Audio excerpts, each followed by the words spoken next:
Hi guys, my name is Gia. I'm a junior at Lehigh, and today we're going to be doing a chemical changes virtual science experiment where we observe chemical changes as a result, or that result in the formation of new substances. So you can tell how a chemical change or chemical reaction is occurring through a few different things, and we will observe those different things and measure a variety of these different chemical reactions. So these are all very simple. It's really just to get you guys thinking about how you know a chemical reaction is occurring in a beaker or a cup or really anywhere.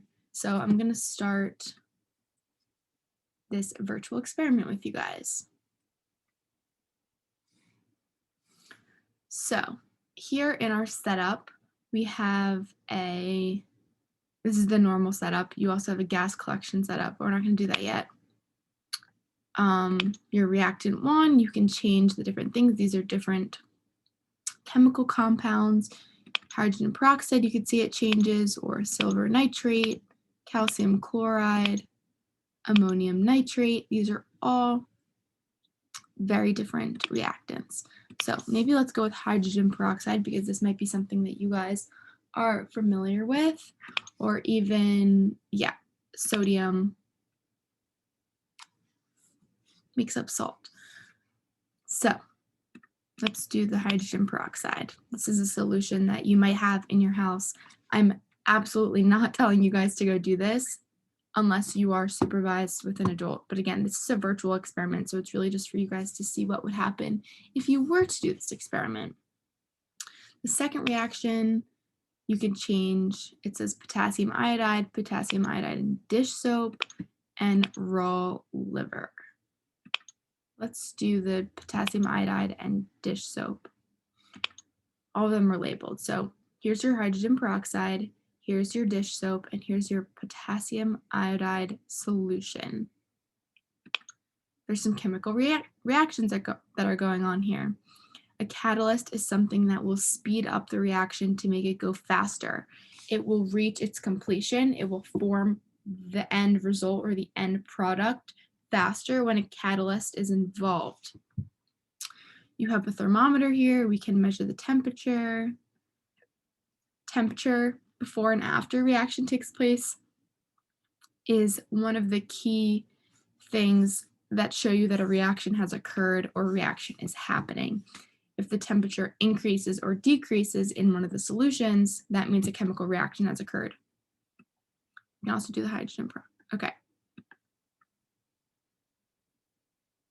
You can also test the pH of the solution. Testing the pH helps you determine if a chemical reaction has occurred as well, because if the pH goes to acidic or basic, meaning increasing or decreasing from the neutral pH of 7, let's just draw this. Neutral pH is approximately 7. Okay, so let's run it. So they put some dish soap in the potassium iodide solution.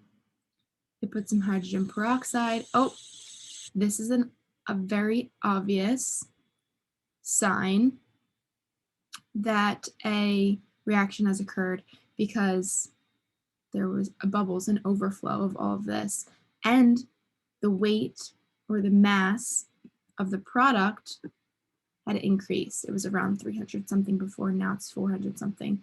So those are a few key signs that a reaction has occurred. We can do one more thing with this, test the temperature. The starting temperature was 21 and now it's 71 degrees Celsius. Again, I mentioned this before, that is a key sign that a reaction has occurred. Other than the obvious color changes, bubbles, overflow like had happened here, there's two different types of things that you can look for. It's those quantitative and qualitative examples. So like a qualitative would be the color and the bubbles and maybe the things that you visually can see happening. And then the quantitative are the change in mass, the change in pH, the change in temperature, and that's exactly what we saw here. So we could do this one more time if we wanted to. We wanted to do sodium and kerosene.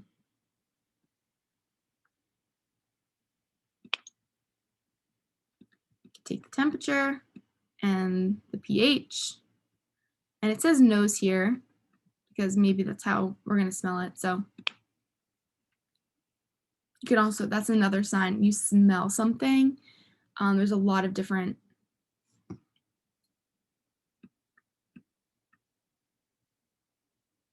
it says there's a kerosene smell here. So that's another qualitative example of discovering that a chemical reaction had occurred. So I hope you guys better understand some of these chemical changes and what comprises a chemical change and how you can tell that something has occurred. There's many different reactions that you could do in your house, small scale, completely safe, but I wanted to just do this virtual science experiment with you guys so that you can get a better understanding of some things that you would do potentially in a lab. This is some stuff that I do in my chemistry lab at Lehigh. So thank you guys for watching.